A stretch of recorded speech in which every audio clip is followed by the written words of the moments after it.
Hello friends, welcome back to IITians Gurukul family. IITians Gurukul family में आपका एक बार फिर से स्वागत करता हूं।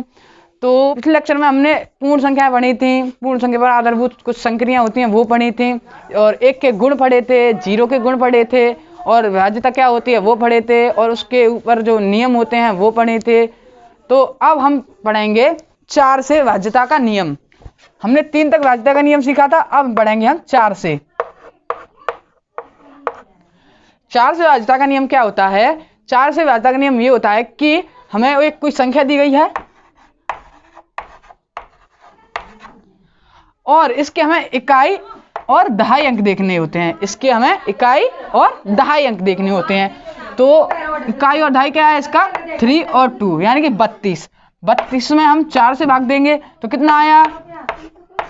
4 अट्ठा 32, यानी कि ये कट गया।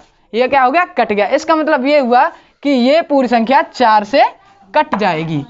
ठीक है, आया समझ में? चलो इसके ऊपर एक और उदाहरण लेते हैं। हमने लिया 1320, तो इसमें क्या है? अंक क्या है? 2 और 0 यानी कि 20। तो 20 में हम 4 से भाग देंगे तो कितनी बार गया? 5 बार। कट गया। इसका मतलब ये संख्या 4 से कट जाएगी। चलो अब देखते हैं क्या ये संख्या 4 से कट रही है।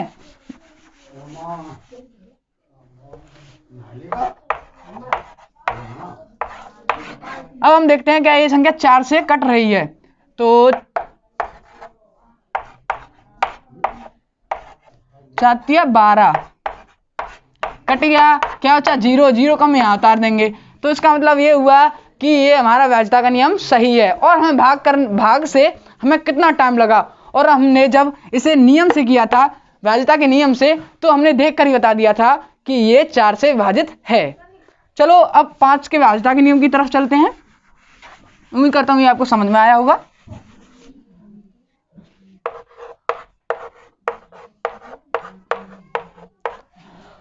पांच का विभाज्यता का नियम सबसे सरल होता है, क्योंकि इसमें हम देखते हैं बस इकाई अंक पे 0 या 5 होना चाहिए। इकाई अंक पे क्या होना चाहिए? 0 या 5। तो इसके इकाई अंक पे क्या है? 5।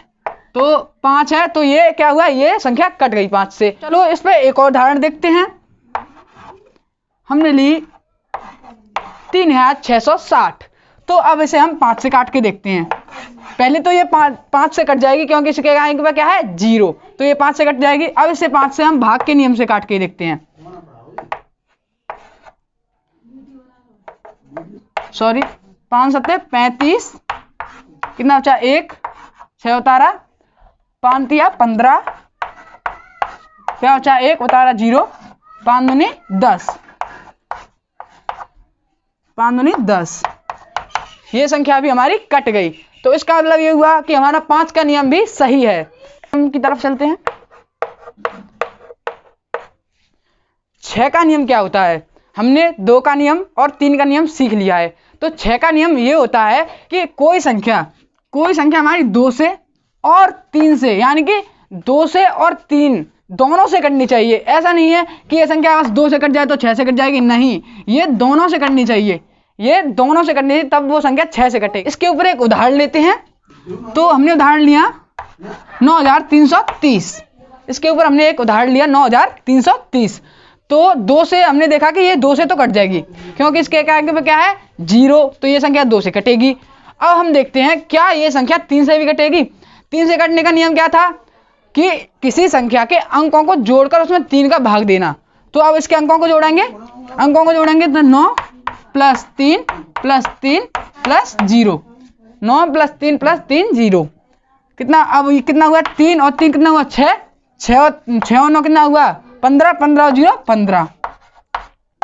इसमें हमने 3 से भाग दिया, तो 3 5 15। सॉरी, यहाँ पे 5 आएंगे। ठीक है, तो इसका मतलब ये हुआ कि हमारी ये संख्या 3 से भी कट जाएगी, यानी कि ये संख्या 6 से कट जाएगी, क्योंकि ये 2 से कट गई और ये 3 से भी कट गई, तो ये संख्या 6 से कट जाएगी। चलो बढ़ते हैं अब 7 के नियम की तरफ। तो 7 का नियम कुछ ऐसा होता है कि अगर हम कोई एक ही संख्या, यानी कि कोई भी एक ही संख्या, सिर्फ कोई एक बार, यानी कि 6 बार, 12 बार, 18 बार, 24 बार, इसका मतलब 6 के पहाड़े में आए। इसका मतलब 6 के पहाड़े में आए। तो वो संख्या 7 से जरूर कट जाएगी। तो अब लेते हैं पहले एक को 6 बार लेते हैं, क्योंकि 6 के बारे में 6 बार लेंगे ना, तो इसमें भाग देते हैं 7 का। ये वैसे कटनी चाहिए हमारे हिसाब से, नियम के हिसाब से ये कटनी चाहिए। अब देखते हैं क्या ये संख्या 7 से कट रही है।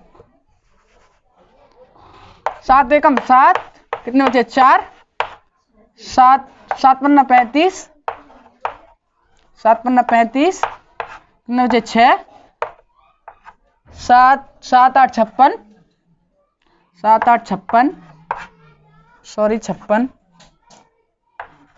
कितने बचे 5, 7 7 7 7 49, कितने बचे 2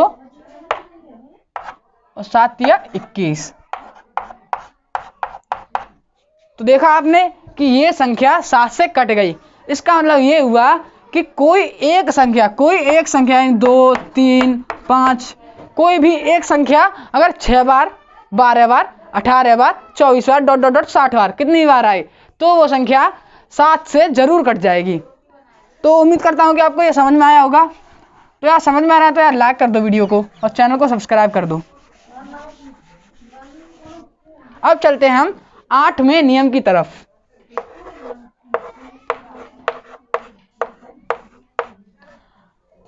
8 का नियम 4 की तरह होता है। इसका मतलब यानी कि 4 में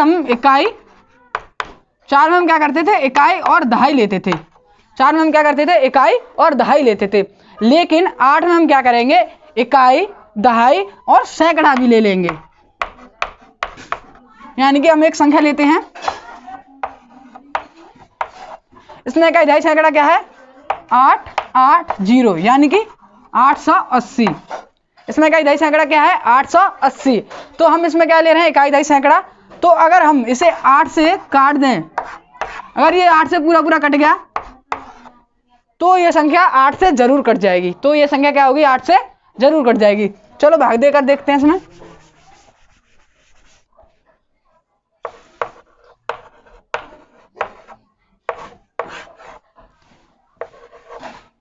आठ दूनी 16, कितना बचा 2, 8 3 24, 8 6 48, तो और कट गया। और ये क्या बचा 0 0 यहाँ उतार दिया। इसका मतलब ये हुआ कि अगर किसी संख्या में इकाई दहाई और सैकड़ा अगर 8 से कट जाएंगे, अगर ये 8 से कट गया तो इसका मतलब ये हुआ कि वो संख्या पूरी 8 से कट जाएगी। ठीक है, तो ये भी आपको समझ में आ गया होगा।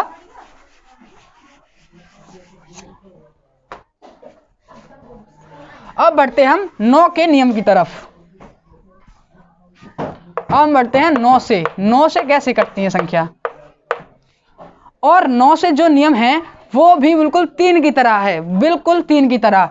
हम 3 में क्या करते थे, कोई संख्या है इसके अंकों को जोड़ते थे, इसके अंकों को जोड़कर 3 से भाग देते थे। लेकिन अब हम 9 में क्या करेंगे, इसके अंकों को जोड़कर उसमें 9 से भाग देंगे। इसके अंकों को जोड़ते हैं पहले, 8 और 2 10, 10 और 1 11, 11 और 8 19, 19 और 1 19 और 0 19। और 19 में हम 9 से भाग दें तो क्या ये कट रही है, नहीं। तो इसका मतलब ये हुआ कि ये जो संख्या है वो 9 से नहीं कटेगी। चलो तो एक और उदाहरण लेते हैं, 5319। तो अब इसके अंकों को जोड़ते हैं पहले, 5 + 3 + 1 + 9, 5 और 3 8, 8 और 1 9, 9 9 18। तो 18 में अगर हम 9 से भाग देंगे कितनी बार गया, 2 बार। इसका मतलब ये हुआ कि ये संख्या 9 से पूरी कट जाएगी। ठीक है, तो उम्मीद करता हूं कि आपको ये भी समझ में आया होगा।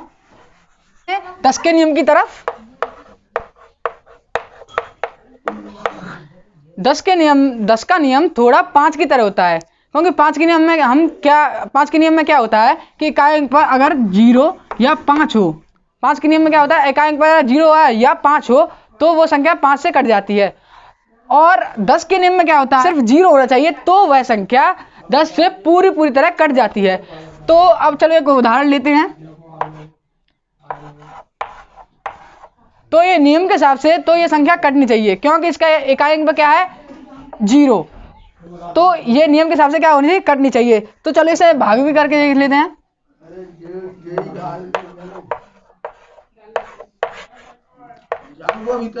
10 एकम 10, 3, 10 तिया 30, 6, 10 छिके 60। तो देखा आप लोगों ने कि ये भी संख्या पूरी पूरी कट गई, यानी कि हमारा ये नियम सही है। ठीक है, अब बढ़ते हैं हम। उम्मीद करता हूं कि आपको ये नियम भी समझ में आया होगा। अब बढ़ते हैं हम 11 के नियम की तरफ।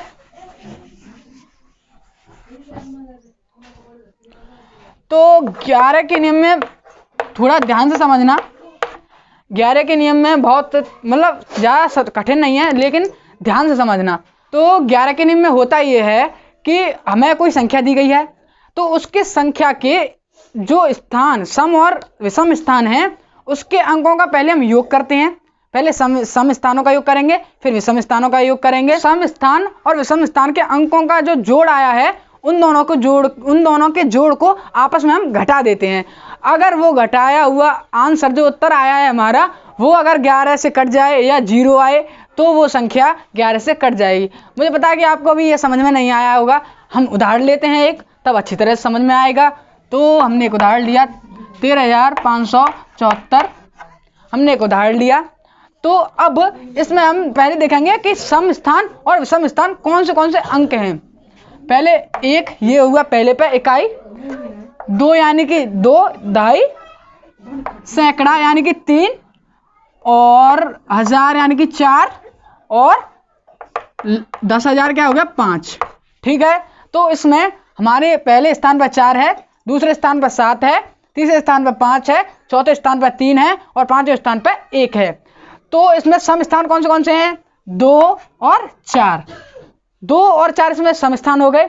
जो सम स्थान पर ये अंक हैं, जो ये सम स्थान है और इन पर जो अंक हैं, उनका हम योग निकालेंगे। यानी कि 2 और 4 के स्थान पर जो अंक हैं, यानी कि 7 और 3, इनका योग निकालेंगे।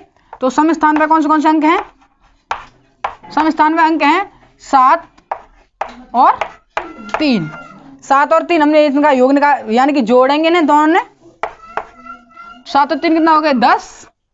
अब विषम स्थान पर कौन से अंक हैं, एक पहला ये विषम स्थान हो गया, दूसरा 3 विषम स्थान हो गया, और तीसरा 5 विषम स्थान हो गया।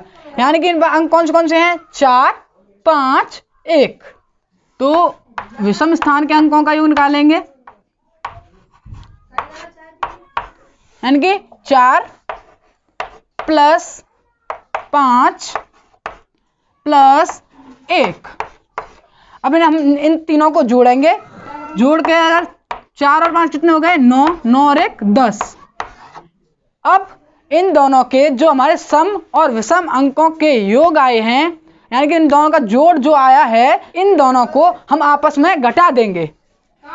तो हम पहले 10 में से 10 घटाते हैं, कितना आया 0।